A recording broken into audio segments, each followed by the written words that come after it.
آپ کو کیا لگتا ہے تہجد تک آپ خود آتے ہیں؟ نہیں، آپ تہجد تک خود نہیں آتے، آپ کے لیے اللہ کا بلاوا آتا ہے۔ اللہ تعالیٰ آپ کو خود چنتے ہیں اپنے ان بندوں میں سے جو اس کے لیے سب سے زیادہ خاص ہوتے ہیں کہ آپ اٹھیں اور اپنی غموں سے بھری ہوئی داستاں اسے سنائیں۔ یہ وہ پہر ہے جہاں صرف آپ ہوتے ہیں اور آپ کا رب ہوتا ہے، ورنہ سوچے جہاں پوری دنیا سو رہی ہو اور ایک بندہ اٹھے اپنے رب سے باتیں کرنے کے لیے، اپنے رب کے سامنے حاضر ہونے کے لیے، اسے یہ بتانے کے لیے کہ اس کا بندہ تھک چکا ہے، کمزور ہے، بہت کمزور، حالات کا مقابلہ اکیلے نہیں کر سکتا، بتانے کے لیے کہ دنیا بڑی ظالم ہے، اپنے رب کو بتانے کے لیے کہ اس کا بندہ اس کے کن کا منتظر ہے۔ جو تہجد کے سجدوں میں روتے ہیں انہیں کبھی کسی اور کے سامنے رونا نہیں پڑتا۔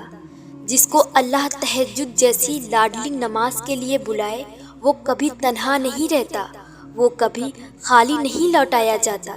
جو ہاتھ دعا کے لیے تہجد میں اٹھا کرتے ہیں وہ رب ان کا بھرم رکھا کرتا ہے۔ تہجد کی آہیں، وہ سسکیاں، وہ آنسو، وہ پکار جب عرش پر جاتی ہے تو قبولیت کی خبر ساتھ لے کر لوٹتی ہے۔ یہ اللہ کو منا ہی لیتی ہے، یہ سب کچھ سنوار ہی دیتی ہے، یہ پکاریں آپ کو منزل تک پہنچا ہی دیتی ہے۔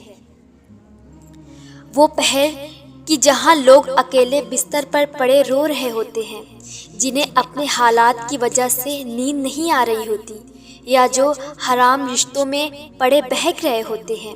وہ پہر کہ جہاں لوگ سہارا ڈھونڈتے ہیں کہ کوئی ملے جسے اپنے غم سناؤں، کوئی ملے جو دل کا حال جان سکے۔ اس وقت آپ کا رب آپ کو اٹھاتا ہے تاکہ میرا بندہ مجھ سے بات کرے، مجھے سنائے اپنا حال دل، مجھ سے مانگے جو مانگنا ہے کہ میں اسے عطا کروں، جو اس کی خواہش ہے وہ میں اس کی جھولی میں ڈال دوں۔ جب بندہ روتا ہوا اپنا حال دل سناتا ہے، جب اپنے دل کو اپنے رب کے سامنے کھول کر رکھ دیتا ہے، اپنے ہر چھوٹے سے چھوٹے اور بڑے سے بڑے زخم کو اس کے سامنے اس کے در پر لا کر رکھ دیتا ہے، اپنی فریادیں سناتا ہے، اپنی خواہشات کا اظہار کرتا ہے، اللہ سے اس کی رضا طلب کرتا ہے۔ ارے تو کیسے ممکن ہے اس کے رب کو اس پر پیار نہ آئے، اس کے رب کو اس کی یہ ادا پسند نہ آئے؟ ارے تو کیسے ممکن ہے کہ اس کا رب اسے روتا ہوا چھوڑ دے، اس کی سسکیوں کو نظر انداز کر دے؟ پھر کون کہتا ہے جو مانگا وہ نہیں ملا؟ تم تہجد کے سجدے تک آئے ہی نہیں تو اس کا مطلب تمہیں وہ چیز چاہیے ہی نہیں۔ کون کہتا ہے پھر کہ میں نے تہجد پڑھی اور وہ چیز عطا نہیں ہوئی؟ تم نے یہ تو دیکھا کہ جو تمہیں چاہیے تھا نہیں ملا، مگر کیا تمہیں اللہ کی رضا نہیں مل گئی؟ کیا تمہیں وہ نہ ملا وہ تمہارے رب نے تمہارے لیے چاہا؟ جو چیز تمہارے لیے تمہارا رب چاہے تو پھر سوچو کہ کتنے خاص ہو تم۔ کیا تمہیں اپنے رب سے بات کرنے کا موقع نہ ملا؟ کیا تم نے اپنے رب کا کرم نہ دیکھا؟ کیا تم نے اپنے رب کا تم سے پیار کرنا نہ دیکھا؟ تہجد سے تو اللہ مل جاتا ہے، یہ دنیاوی چیزوں کی کیا اہمیت ہے؟ تہجد سے تو اللہ راضی ہو جاتا ہے، ان لوگوں کی کیا اہمیت ہے؟ تہجد سے تو خوشیاں تمہارے نصیب میں لکھ دی جاتی ہے، ان غموں کی کیا اہمیت ہے؟ اور سنو، تہجد سے تو ناممکن سے ناممکن چیز بھی حاصل ہو جاتی ہے، تمہاری ممکن خواہش کی کیا اہمیت ہے؟ خوش نصیب ہیں آپ اگر آپ کو تہجد کا بلاوا آتا ہے۔ دنیا کی محبتوں کا کیا کرنا جب اللہ آپ کو اپنی محبت کے لیے بلائے، جب آپ کے دکھوں پر مرہم رکھ دے، جب آپ کے غم کے آنسوؤں کو خوشی میں بدل دے، جب وہ رب تمہاری کن کی خواہش کو حقیقت میں تبدیل کر کے فیکن بنا دے۔ دعاؤں میں اگر دل لگنا شروع ہو جائے تو جان لو اللہ تمہارا مقدر بدلنے کے لیے راضی ہے۔ تہجد میں آپ کے اور اللہ کے سوا کوئی تیسرا نہیں ہوتا۔ اس وقت کی گئی گفتگو اور آنسو سے بھری ہچکیاں، یہاں تک کہ جو دل میں بھی کہتے ہیں ہم، وہ صرف اللہ سنتا ہے۔ تب دل کرتا ہے سر کبھی سجدے سے نہ اٹھے، عرش والے سے بس باتیں کرتے رہیں، اور یقین کریں اللہ بہت پیار سے سنتے ہیں اور جواب بھی دیتے ہیں۔ معجزوں کی صورت میں اس لیے کہا جاتا ہے کہ تہجد تو عشق کی نماز ہے۔ ایک بار بھی عشق قضا ہو جائے تو سکون نہیں ملتا کہیں بھی۔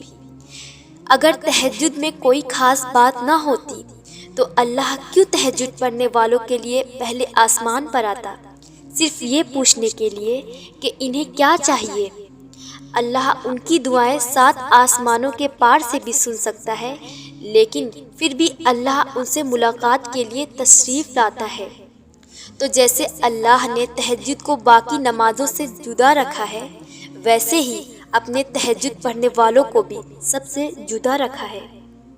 اللہ تہجد پڑھنے والوں کو سب سے خاص رکھتا ہے اور ان کے لیے ایسے معجزے کرتا ہے جو کسی کے لیے نہیں۔ اب اللہ 7ویں سے پہلے آسمان پر اپنے بندوں کو خالی ہاتھ لوٹانے تھوڑی نہ آتا ہے۔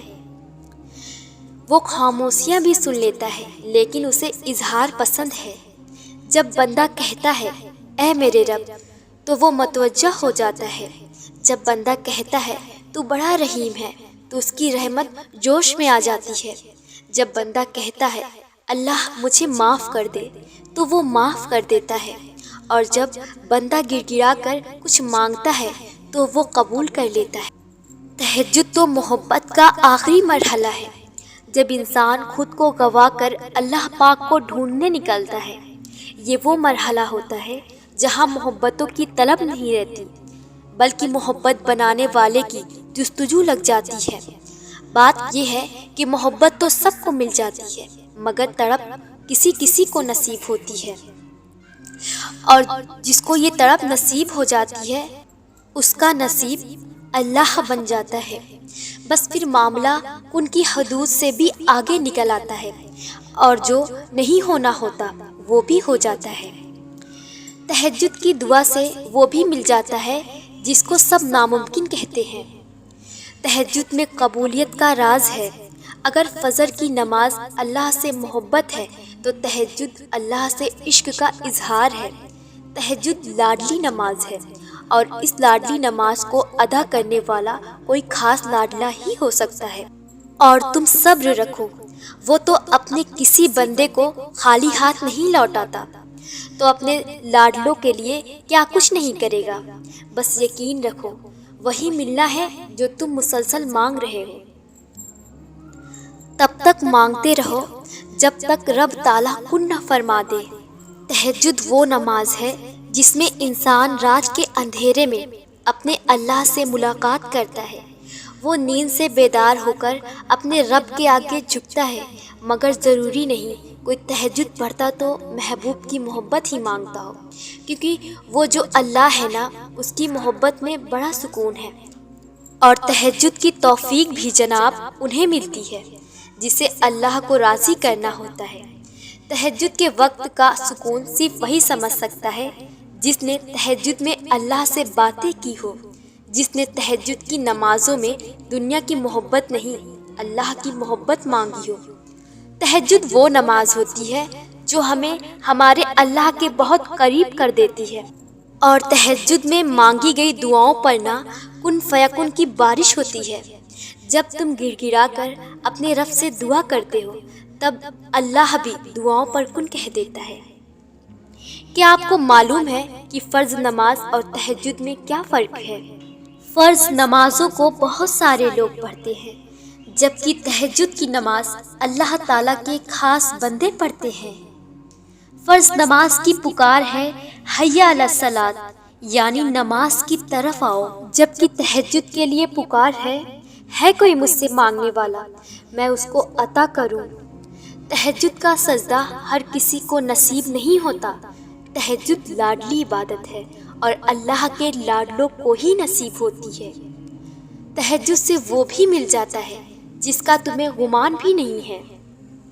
نیند قربان کر کے جب روتی ہوئی آنکھیں اللہ کو مناتی ہیں تو خواب حقیقت بن جاتے ہیں اور تعبیریں کن میں بدل دی جاتی ہیں۔ میں نے درد بھری آواز میں اللہ کو پکارا تھا۔ اس رات میں نے سجدے تہجد میں سر جھکایا تھا۔ کیا حسین وہ رات تھی جب سجدوں میں رو کر سکون پایا تھا۔ رات کی اندھیری میں ایک سکون سا آیا تھا جب اللہ نے تہجد کا سجدہ نصیب فرمایا تھا۔ اس رات میں اللہ سے ہم کلام ہوئی تھی، ہر درد اپنا اللہ کو بیان کر دیا تھا۔ یقین مانے وہ رات بہت حسین تھی جس نے مجھے تہجد کا پابند بنا دیا۔ سنو، میں نے دیکھا ہے، محسوس کیا ہے، تہجد میں اگر آپ اپنے اللہ سے چاند مانگو تو وہ پورا آسمان دیتا ہے۔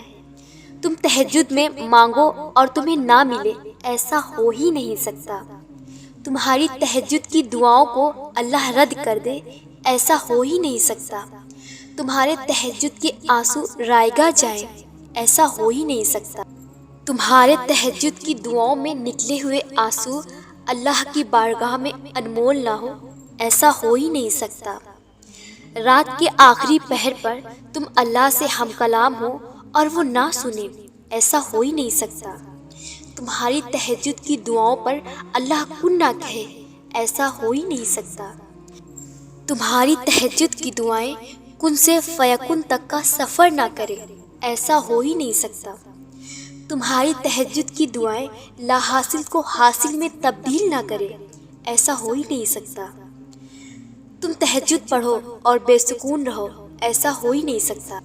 اللہ کا وہ فیصلہ جس کا تمہیں مدتوں سے انتظار ہو، جب وہ اس کے عرشوں سے تمہارے لیے آن اترے تو پھر اس فیصلے کے آگے سر تسلیم خم کر دیتے ہیں، پھر چاہے وہ تمہاری مرضی کے عین مطابق ہو یا نہ ہو، لیکن وہ اللہ کی مرضی کے مطابق ضرور ہوتا ہے۔